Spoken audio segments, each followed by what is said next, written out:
नमस्कार, रोहिदास जोगले यूट्यूब चॅनेलतर्फे आपल्या सर्वांचं मनापासून स्वागत करतो। बघा, बैलगाडा क्षेत्र म्हटलं तर नामवंत गाडा मालक असतील, चालक असतील, त्याचप्रमाणे नंदी असतील, बैलगाडा प्रेक्षक असतील, महत्त्वाचे असतातच। परंतु त्यासाठी महत्त्वाचं म्हणजे फायटीचं आयोजन, अर्थात बिनजोडचा आखाडा असो किंवा 3 फेऱ्यांचं मैदान असो, मैदान हे देखील महत्त्वाचं असतं। आणि नक्कीच पाहायला गेलं तर कर्जत तालुक्यामध्ये प्रथमतःच एक आगलं वेगळं नियोजन देवपाडा ग्रामस्थांच्या वतीने आपल्याला पाहायला मिळतंय। पेडगाव हिंद केसरी हे जे मैदान आपण बघितलं असेलच, त्याचा सेम हुबेहूब कॉपी आपल्याला मैदान पाहायला मिळतोय। फक्त तिकडे 3 फेऱ्यांचं मैदान असतो, इथं बिनजोडचं मैदान आपल्याला पाहायला मिळतोय। नक्कीच मैदान हा उद्या दिनांक शुक्रवार 7 नोव्हेंबर 2025 मध्ये होणार आहे। बिनजोड आखाडा, भव्य असा आखाडा, बक्षीस वितरण देखील स्वरूप देखील आपण बघणार आहोत। वेगवेगळ्या बक्षिसांचं आपल्याला जे काही स्वरूप पाहायला मिळेलच। परंतु मैदान कशा रीतीने फाटीचं नियोजन असेल, एकंदरीत त्याची देखील आपण माहिती घेणार आहोत। ग्रामस्थ आहेत जयेश दादा, नमस्कार। नमस्कार। बघा, आता फाटीचं नियोजन चालू आहे, अजून काम देखील थोडं बाकी आहे, तासाचं काम बाकी आहे। बाकी फाटी बघितलं तर एकदम स्ट्रेट रीते आपल्याला पाहायला मिळते। आता फाटीचा जो अंतर आहे, सर्वात महत्त्वाचा म्हणजे कमेंट वगैरे येत असतात की फाटीचा अंतर किती आहे, कारण फाटीच्या वरतीच खूप सारे नंदी आहे।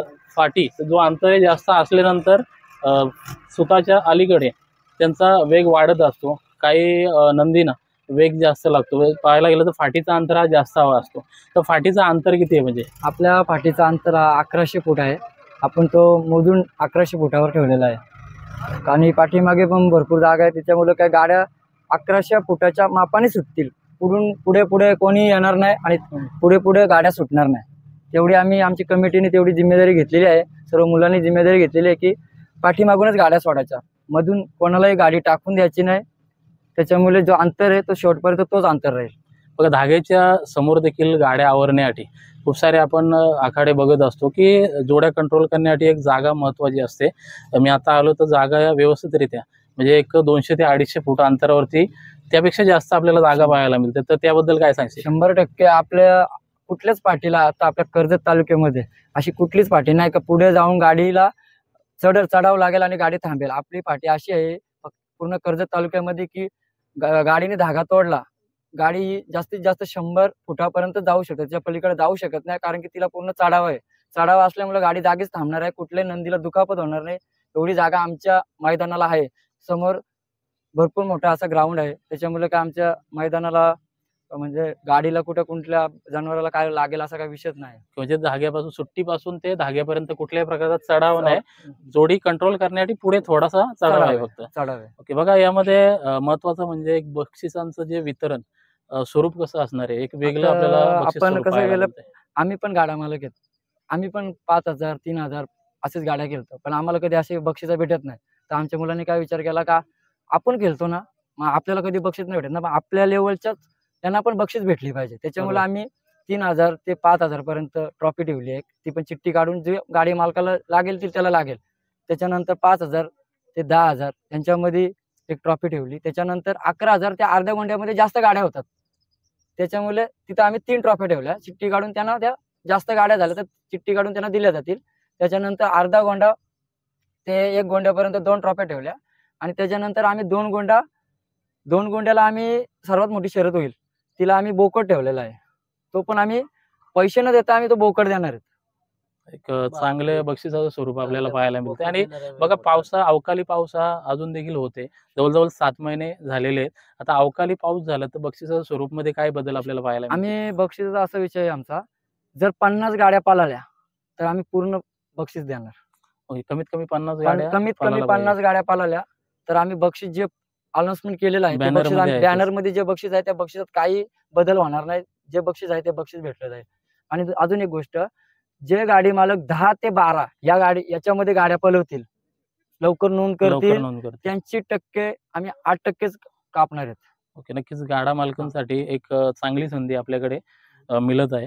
आणि बघा, ही संकल्पना अचानकपणे देवपाडामध्ये ग्रामस्थांतर्फे हा जो मैदान आगला वेगळा आपल्याला पाहायला मिळतोय, नेमकी संकल्पना कशी आली? म्हणजे भरपूर वर्ष झाले आम्ही बघतो का हा मैदान असं आहे का आम्ही भरपूर बघायचो का आपण मैदान बनवू शकतो, हा मिनी पेडगाव म्हणून ओळखला जाऊ शकतो। पण काय आम्ही थोडा विचार करत मग नंतर पोरांनी विचार केला ना आता करायचा। त्याच्यासाठी आम्ही आमच्या गावातला, हा गावाचा माल आहे पूर्ण, तर आम्ही जे गावातले सर्व वरिष्ठ लोकांशी बोलणं केली, तर त्यांचा आम्हाला एकदम 100% प्रतिसाद आला. तुम्ही करा. आम्ही तुमच्या पाठीमागे आहेत. तुम्ही 100% करा. म्हणून मग आम्ही करायला सुरुवात केली आणि आम्ही गावात सांगितलं, ज्याला यायचे त्यांनी या. हा आपल्या गावाचा आहे आणि तो बरोबर. आमच्या देवस्थानाच्या खास आमचं मंदिर आहे. ओके, म्हणजे याच्यातून जो निधी मिळेल निधी तो मिळेल तो मंदिरासाठी. मंदिरासाठी आहे. आणि आमची दरवर्षी एक महाशिवरात्रीला पूजा असते. तर आमच्या मनात आम्ही शर्यतीचं मैदान ठेवतो आणि आमच्या मनात एक विषय आला का आपण पूजाच आपण घालायची. वर्गणीच बरोबर. काढून द्यायचीच नाही यावर्षी. हा आमच्या मनातला सगळ्यात मोठा एक विषय होता. चांगलं आपल्याकडून योगदान मिळतं यामार्फत. आता बघा, जोड्या बांधण्यासाठी देखील स्पेस मोठ्या प्रमाणात पाहायला मिळते. काय सांगशील याबद्दल? आता हा पूर्ण गावाचा आमचा 42 एकरचा माल आहे. हा गावाचा आहे, देवाचा आहे, देवस्थानाचा आहे. तो फक्त ही आता जस्ट ही फाटी बनली, ही फक्त 10-15 एकरमध्ये झाली. त्याच्यानंतर तर राहिलेला 30 एकर आहे ना, तो पूर्ण ओके, म्हणजे 3 फेऱ्यांचा पण मैदान हा होऊ शकतो 100% केला तर. 3 फेऱ्याचं मैदान उद्याही करू शकतो. इतकी जागा आहे. पण सध्या आपण नवीन आहेत या क्षेत्रामध्ये. त्याच्यामुळे आता सध्या आम्हाला भरपूर अडथळे पण येतात. आम्ही नवीन आहेत तर कुठेतरी आम्हाला दाबण्याचा प्रयत्न केला जातो. पण आम्ही पण जिद्द ठेवली का काहीतरी करू आपण. त्याच्यामुळे आता आम्ही सध्या ह्या वर्षी तरी बिनजोडच करू. पुढच्या वर्षी 3 फेऱ्याचा विषय करू 100%. ओके, बघा यामध्ये ना बॅरिगेट हा देखील महत्त्वाचा असतो भाग. कारण बॅरिगेशन किती पर्सेंटेज आहे आता म्हणजे? तुम्ही बघू शकता आपण 70 ते 80% पर्यंत बॅरिगेड आणलेली आहे. अजून आमचा विषय चाललेला आहे का अजून 10%च माती टाकायची आणि बॅरिगेड लावायचं आहे. पण बघू काय आता गाड्या मालकांचं पण आपण हे करून घेतोय की ते काय बोलतात, कारण की आपण नवीन आहे त्या याच्यात. तर मग 80% बॅरिगेड करू आणि 20% मातीची ढिगार करू. एक चांगलं नवीनच आयोजन आहे आणि चांगलं आपल्याला पाहायला मिळतंय. आता यामध्ये एक खंबीर साथ देखील महत्त्वाची असतेच. साथ कोणाची लागते म्हणजे? सध्या आमच्याकडे खंबीर साथ नाही. आम्हाला फक्त काय होतं, आमचे मामा आहेत. आम्ही मामा बोलतो, शेलूचे सचिन मामा ते आहेत. बघा, नोंदणी जे काही गाडा मालक घेतील त्यांना काय विनंती कराल म्हणजे? कारण अवकाळी पाऊस हा होतच नाही, आहे. गाडा मालकांना एकच विनंती राहील, तुम्ही लवकरात लवकर या, लवकरात लवकर शर्यती करा आणि लवकरात लवकर घरी जा. अंधार करू नका. नोंदणी कधी बंद होईल म्हणजे? नोंदणी 3 वाजता बंद होईल. बघा, या अगोदर ना बाईट घेण्यासाठी मला जो काही कॉल आला होता, त्यामध्ये देखील सांगण्यात आलं की पेडगावचं हुबेहूब असं मैदान आपल्याला तुम्हाला पाहायला मिळेल. आता या मैदानाबद्दल काय सांगशील? म्हणजे पेडगाव म्हणजे? दादा, आपल्या फाटीच्या समोरच डायरेक्ट पेडगाव सारखी सेम टेकडी आहे. तिथे प्रेक्षक बसून बघू शकतात. कोणीही बॅरिगेड वरती, कोण धाग्यावरती येऊ शकत नाही. एवढ्या प्रेक्षकांना म्हणजे आपल्या मुंबईमधल्या प्रेक्षकांना असं वाटेल का आम्ही पेडगावला आलोय. अशी सध्याची आपली फाटी आहे. तुम्ही डाव्या साईडला गेलं तर पूर्ण अशी टेकडी आहे. टेकडीवरती बसून पूर्ण प्रेक्षकांना बघायला लागेल. बॅरिगेड पर्यंत कोणीही प्रेक्षक येऊ शकत नाही.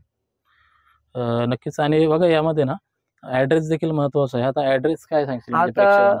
तुम्ही जर नेरळवरून आले तर तुम्हाला 5 किलोमीटरवरतीच आपले फाटी आहे, देवपाडा रोड. दहिवलीवरून लेफ्ट मारलं की 3 किलोमीटर देवपाडा.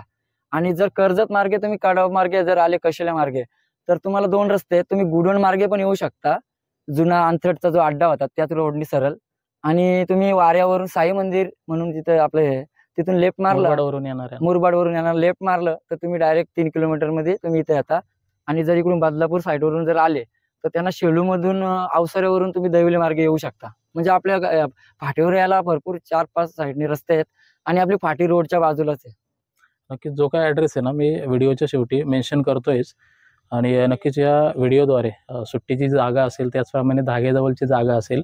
बघा, महत्त्वाचं राहिलं की लाईव्ह कोणतं असणार आहे? Live KTC live. ओके. आणि समालोचक म्हणून कोण? जितू मीन. ओके. त्याचप्रमाणे धागेवरचं पंच कोण असणार आहे? धागेवरचे पंच आता आम्ही 2 पंच म्हणून सांगितलेले आहेत. अजून नावं नाही सांगत त्यांची सध्या, पण ते राहणार आहेत. आणि मेन म्हणजे सुट्टी मेकर कोण असणार? सुट्टी मेकर पण ते सध्या ते उद्याच दिसेल तुम्हाला फाटीवरती. जुना जाणता सुट्टी मेकर असेल सुट्टीसाठी. नक्कीच आपण यापुढे ना आपण सुट्टीच्या इथे देखील जागा दाखवू प्रेक्षकांना. धागेजवळील देखील जागा दाखवूच आपण. एक अप्रतिम असं मैदान आपल्या मार्फत होत आहे. नक्कीच त्यासाठी देखील शुभेच्छा असतील. धन्यवाद. सध्या आपण आता सुट्टीच्या इथं उभे आहोत आणि सुट्टीची जागा मोठ्या प्रमाणात आपल्याला पाहायला मिळते. आणि जे मातीचे ढीग आहे ते देखील टाकण्याचं काम चालू आहे.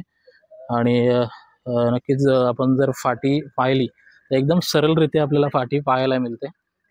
कुठल्या प्रकारचं आपल्याला चढ फाटीमध्ये पाहायला मिळत नाही. तासाचं काम देखील पेंडिंग आहे, ते आज रात्रीमध्ये कंप्लीट होईलच. आणि नक्कीच सुंदर असं मैदान आपल्याला पाहायला मिळतं देवपाडा ग्रामस्थांतर्फे. आता आपण सेंटरमध्ये फाटीमध्ये आणि पुढं आता आपण धाग्याजवळील जी जागा आहे तिथे आपण जात आहोत. बॅरिगेडचं अजून काम चालू आहे. एक एक एक ते दीड तासामध्ये कंप्लीट होईल बॅरिगेशन. आणि आता आपण धाग्याजवळ आहेत आणि धाग्याजवळचा देखील आपण जो काही भाग आहे एकदम सरळरित्या आपल्याला पाहायला मिळतोय.